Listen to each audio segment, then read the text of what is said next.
Welcome friends, welcome back to the kitchen. I thought today I'd like to make something called the galaktoboureko. I'm probably saying it wrong.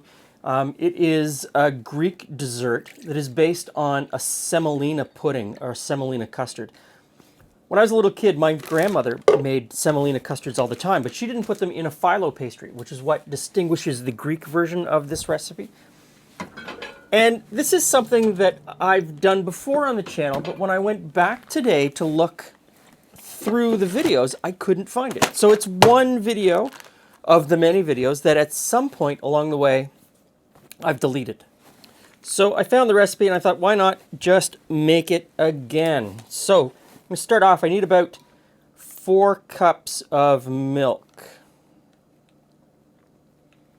Here we go, almost 4 cups, 4 cups, 4 cups.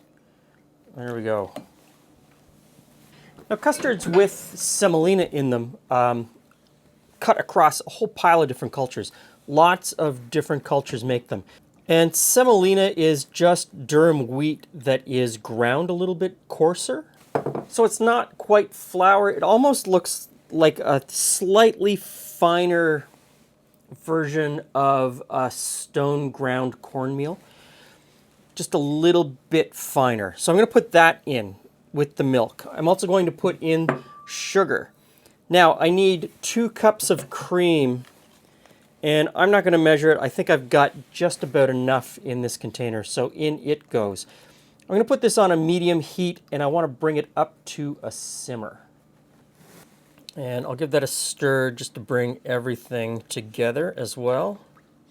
So this is medium-high heat. I'm going to bring this up to a simmer, then to a boil. And I'm going to let it boil for 10-15 minutes. It'll start to thicken. The semolina will start to thicken the mixture.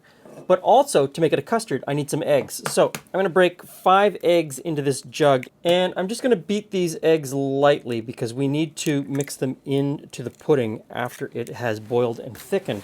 And at the same time, I have some phyllo pastry out here, 1 package of phyllo pastry, keeping it sealed so it doesn't dry out.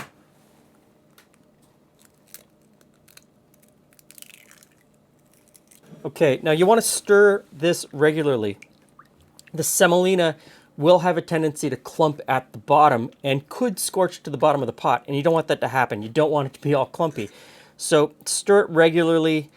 It will slow down the boiling process. Don't worry about that too much. So I think we're almost there. At this point, it's like a sloppy cream of wheat. If you've ever had cream of wheat for breakfast, that's kind of the consistency that it is right now. So I'm going to take that off the heat, and I'm going to stir it occasionally over the next 10 or 15 minutes. I want to cool it down just a little bit before I whisk in the eggs and the vanilla. Okay, I think that's pretty good. So I'm going to put some vanilla in with the eggs. And I'll just grab that whisk I used earlier, give those a bit of a whisk. Okay, so I just want to temper the eggs a little bit before I put it into the cream of wheat. Or I shouldn't call it cream of wheat. The rest of the mixture. So I'm just going to spoon some of the warmer mixture in as I whisk, just to help it out a little bit. You don't want to cook or scramble the eggs. That's pretty good. Now, I'll just whisk the eggs back into this other mixture.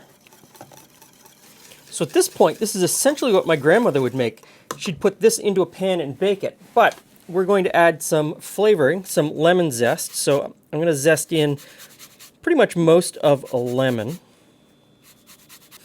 I really like desserts that feature lemon. So I'm going to whisk this in, and I'm just going to set it aside while we start to deal with the phyllo, or phyllo, depending on what you want to call it. I haven't touched it at all to this point because it dries out really quickly. So before I started the whole procedure, I melted some butter, and I've got it ready to go. So I'm just going to move this over here. And I've got a 9x13 baking dish. So we'll open this up and pull it out.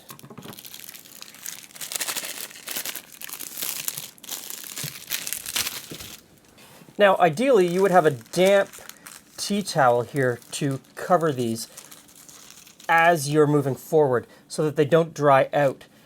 I'm going to say I can move fast enough that it's not going to dry out, and having the tea towel is just going to slow me down because I'm going to cover and recover and cover and recover. So I'm going to take and brush some butter on top. Another thing is this recipe calls for 16 sheets of phyllo because, quite frankly, it comes in 16 sheets where we live.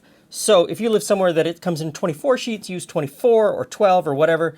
So I'm going to take 8 brushed with butter and line this dish.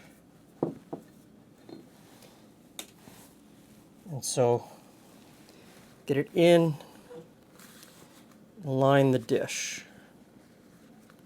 And yes, phyllo can be very finicky. It will tear, it will crack, it will not bend the way that you want it to bend.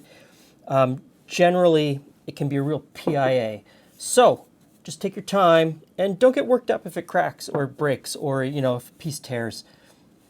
It's not that big of a deal. It just makes the dessert look like you actually made it, even when you didn't make the phyllo yourself. Don't tell anybody.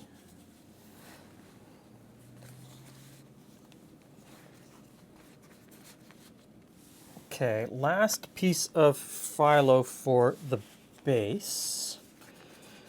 And as you can see, it sort of hangs out over the edges. And now we pour the custard in.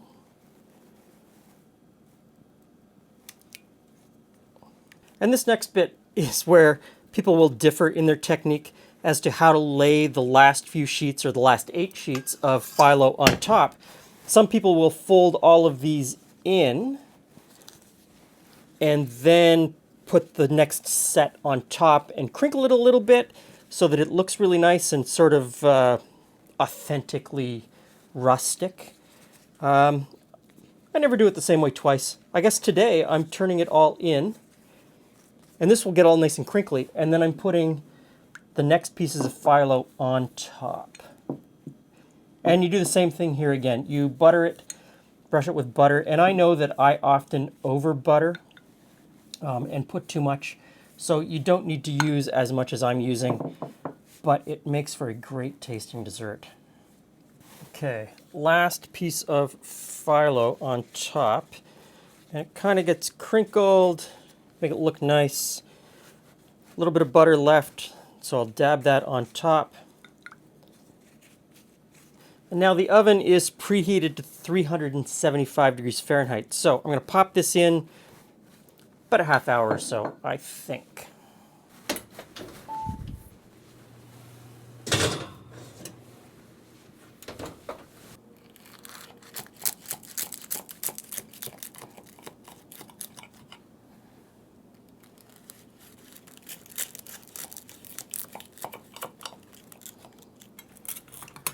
Hi, Glenn. Hey, Jules. Hi, friends. Fork maybe? Forks. Let's see, can I get it out? Oh, I can get it out. Look at that. Even the first piece. Ooh. Now, in the recipe down below, I'm going to give you the recipe for the traditional honey syrup sauce that goes on it. It's honey and sugar and I water see and lemon. you've got your typical substitute for honey. This is our homemade maple syrup. I've had the honey syrup. I prefer maple syrup. That's not to say that the honey syrup isn't good. The honey syrup is fantastic. But And I it am would be so traditional. and it was traditional.